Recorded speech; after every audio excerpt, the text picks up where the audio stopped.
بیٹیاں بوجھ نہیں رحمتیں۔ وہ دسمبر کی ایک انتہائی سرد رات تھی۔ راولپنڈی کی اس تنگ گلی میں واقع اس 2 کمروں کے مکان میں اس وقت مکمل خاموشی تھی۔ بائیں طرف موجود کمرے میں عائشہ، زینب اور فاطمہ بظاہر تو خاموش تھیں، مگر دل ہی دل میں اللہ سے دعائیں مانگ رہی تھیں۔ دعا یہ تھی کہ اے میرے مالک، اس دفعہ ہماری بہن نہ ہو، ورنہ ابو غصہ کریں گے اور اس کے ساتھ بھی وہی سلوک کریں گے جو ہمارے ساتھ کرتے ہیں۔ وہ تینوں ہی بہنیں اس وقت اپنی اپنی دعائیں مانگنے میں مصروف تھیں کہ اتنے میں ساتھ والے کمرے سے بچے کی رونے کی آوازیں آنے لگیں۔ سکینہ بی بی مبارک ہو، بیٹی ہوئی ہے تیری، دائی اماں نے چھوٹی سی بچی کو کمبل میں لپیٹتے ہوئے کہا۔ کیسی مبارکباد دائی اماں، راشد آئے گا دوسرے شہر سے تو وہ تو گھر سر پر اٹھا لے گا۔ اس نے مجھے کہا تھا کہ اس دفعہ بیٹی نہیں ہونی چاہیے، سکینہ نے آنسو پوچھتے ہوئے کہا۔ سکینہ بی بی، اس راشد کو تو اللہ ہی ہدایت دے، بیٹا ہو یا بیٹی یہ سب تو اللہ کا کام ہے۔ اسے کہو خدا سے ڈرو، شکر کرو اللہ نے اپنی رحمت سے نوازا ہے، ورنہ ایسے لوگ بھی ہیں جو بیٹیوں کے لیے ترستے ہیں۔ دائی اماں اب بول رہی تھی اور سکینہ غائب دماغی سے سن رہی تھی، کیونکہ ذہن میں اب کچھ بھی سوچنے سمجھنے سے قاصر تھا۔ وہ صرف یہی سوچ رہی تھی کہ اب راشد کو پتہ چلے گا کہ بیٹی ہوئی ہے تو کیا ہوگا۔ اتنے میں دائی اماں کی آواز کانوں میں پڑی، بیٹی سردی بہت ہے، اپنا خیال رکھنا۔ عائشہ، زینب کو کمرے میں بھیجتی ہوں اور زیادہ سوچنا چھوڑ دوں، یہ سب اللہ کی دین ہے، اسی میں اللہ کی مصلحت ہوگی۔ کہ اتنے میں دروازے سے سکینہ کی باقی بیٹیاں داخل ہوئیں جو بالکل دبلی پتلی کمزور تھیں۔ تینوں بیٹیاں دوڑ کر ماں کے پاس آئیں اور آنکھوں میں آنس لیے ماں سے پوچھنے لگیں، امی ہمارا بھائی ہوا ہے؟ لیکن سکینہ کی طرف سے کوئی جواب نہیں آیا، جبکہ دائیں ماں اب جا چکی تھی۔ امی بتائیے نا، ہمارا بھائی ہوا ہے؟ نہیں میری جان، نہیں ہوا، بھائی تمہارے پھر سے بہن ہوئی ہے، سکینہ نے آنسو پوچھ کے مسکراتے ہوئے کہا۔ عائشہ اور زینب بڑی تھیں اور اس بات کو سمجھتی تھیں کہ اب ابو آئیں گے تو کیا ہوگا، جبکہ ابھی صرف 4 سال کی تھی۔ وہ بار بار اپنی نئی بہن کا منہ چوم رہی تھی۔ امی اسی کا نام کیا ہے؟ فاطمہ نے پوچھا۔ ردا، ردا نام ہے اب آپ کی بہن کا، سکینہ نے دہراتے ہوئے کہا۔ سکینہ، نیلم اور ریاض تینوں بہن بھائی تھے، جن میں سکینہ سب سے چھوٹی اور لاڈلی تھی۔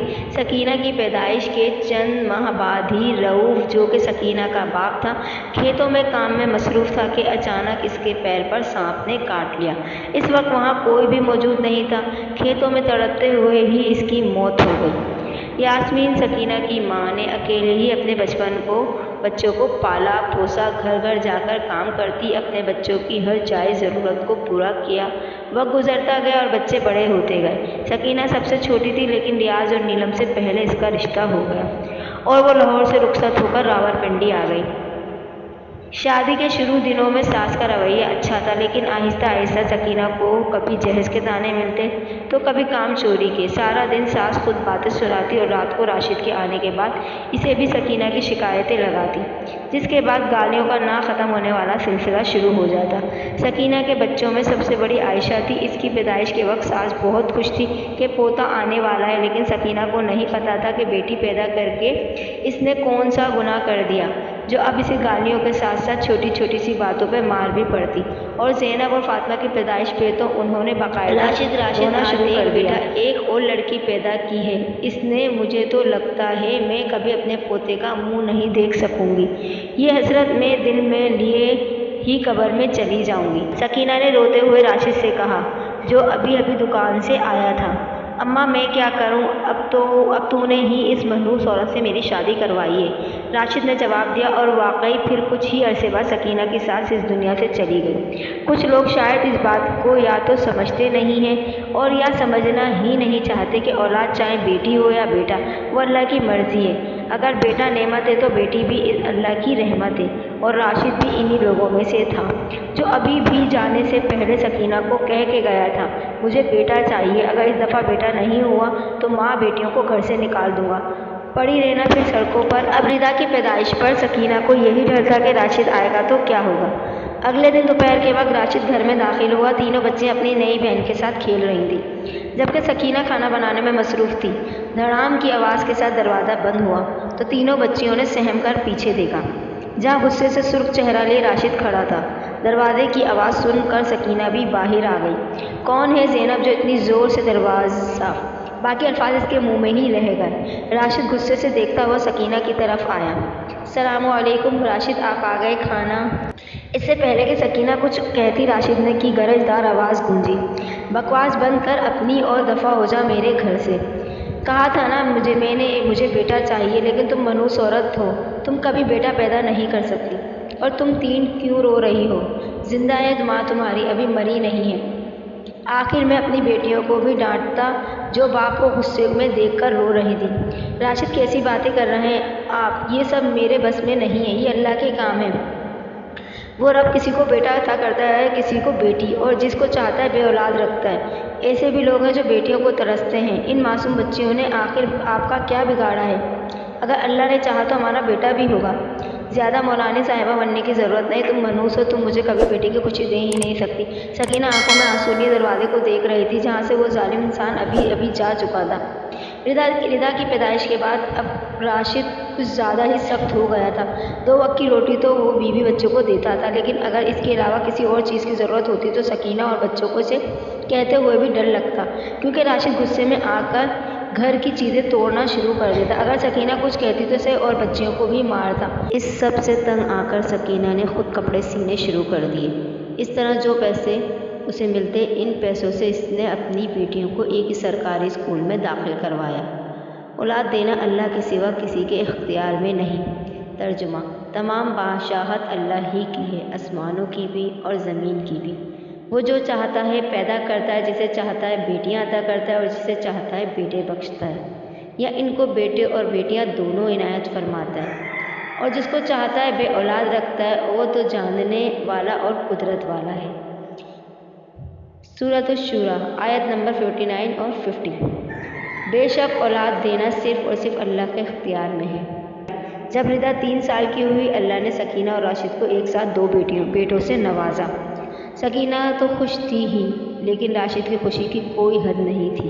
سکینہ نے اسے زندگی میں کبھی اتنا خوش نہیں دیکھا تھا۔ عائشہ، زینب، فاطمہ اور ردا بھی بہت خوش تھی۔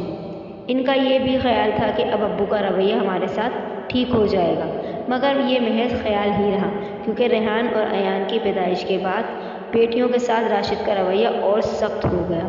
وہ بیٹوں کو تو سر پر بٹھا کر رکھتا تھا، جبکہ بیٹیوں کو کمتر سمجھتا، ہر وقت ڈانٹ ڈپٹ کرتا۔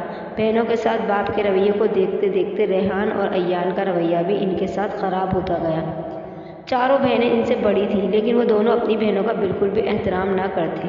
اگر سکینہ ڈانٹتی تو راشد سکینہ سے لڑتا۔ ان دونوں کے لیے وقت کے ساتھ ساتھ وہ دونوں جتنے بڑے ہوتے گئے، اتنے ہی بدتمیز بھی ہو گئے۔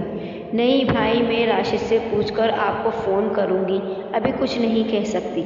سکینہ اپنے بھائی سے بات کر رہی تھی۔ ریاض، جو کہ سکینہ کا بھائی تھا اور اس کے بیٹے کی شادی تھی، وہ سکینہ کو بھی شادی میں آنے کی دعوت دے رہا تھا۔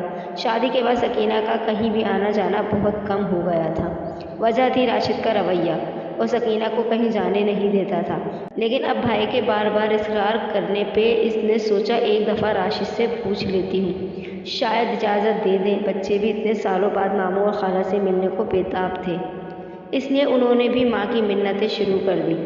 امی پلیز آپ ابو سے اب آج ہی پوچھنا۔ یہ عائشہ تھی جو جانے کے لیے کچھ زیادہ ہی بےتاب تھی۔ اللہ کرے ابو اجازت بھی دے دیں۔ زینب نے بھی اپنی دعا شامل کی۔ اچھا بس بھی کر دو، آج کرتی ہوں تمہارے ابو سے بات، اب سو جاؤ۔ رات کو راشد کے آنے کے بعد سکینہ نے بات شروع کی، لیکن راشد نے پہلے تو صاف انکار کر دیا، مگر پھر سکینہ کے بار بار اصرار کرنے پر وہ اس شرط پہ مانا کہ ایان اور ریحان دونوں راشد کے پاس ہی رہیں گے۔ چاروں بیٹیوں اور سکینہ کو اجازت مل گئی تھی جانے کی۔ ایان اور ریحان تو ویسے بھی باپ کے پاس زیادہ خوش رہتے۔ صبح ہفتے کا دن تھا جب سب بچیوں کو پتہ چلا کہ انہیں اجازت مل گئی ہے، اور وہ سب خوشی خوشی سامان باندھنے میں مصروف ہو گئے۔